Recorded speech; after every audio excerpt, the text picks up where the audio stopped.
Anger. I'll throw you in front of the car. We are all silenced. This is an eclectic group we make, only brought together by the early hour driving us all to work.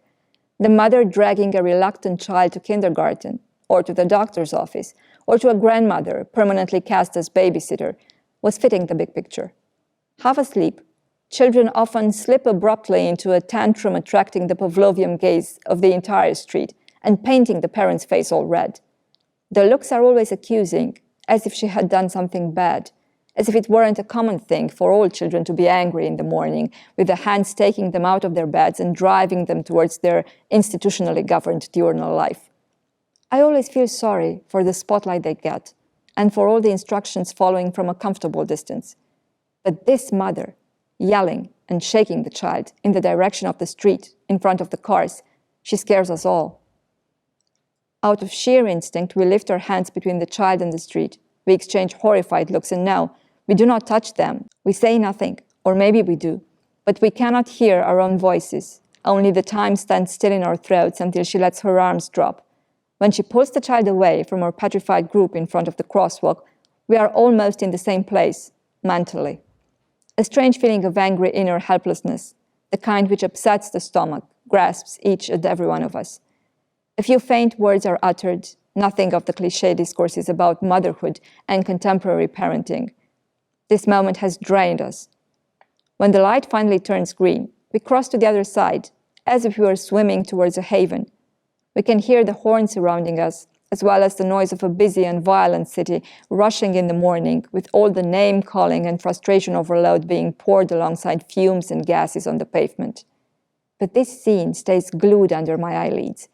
I keep wondering throughout the day, how much lack of sleep, how much pain, what does eventually trigger one to hold the child, their child, in front of the cars?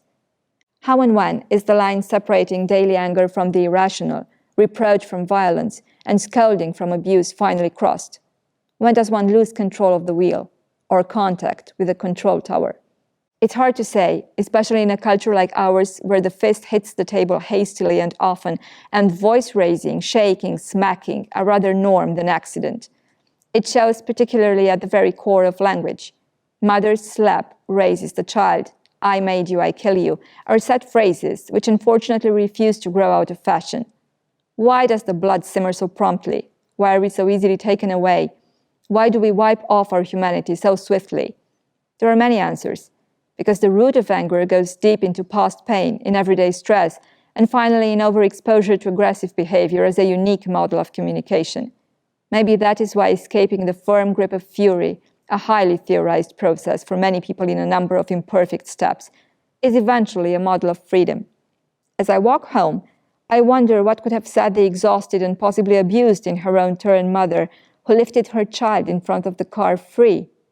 What does one do when the water gets too high? How does one break the only familiar routine in their lives? From the margin, it's easy to take a breath, count to 10, and put anger into words. Inside the spiral, it gets way more complicated. I think of us flying off like pigeons, a micro-community of appalled passers-by who are getting too used to violence. We were frightened, however. We were afraid for them. We reacted instinctively. We carried their pain with us, maybe, through the day. And maybe taming anger is also a team effort. Lowering the volume of your voice, learning to help, to be the one who stops hitting, stops threatening, stops punishing, to hold on a little more when you can no longer hold on, to never get to the point of losing yourself and risk losing the people you love, to be always on the side of the one who's trying, to find the words to replace the screaming, to put yourself between them and the car, to be the driver who slows down, to find the words. In the intimate mechanism of communication, we love, after all, as the light of my life, mine own eyes. It should be enough.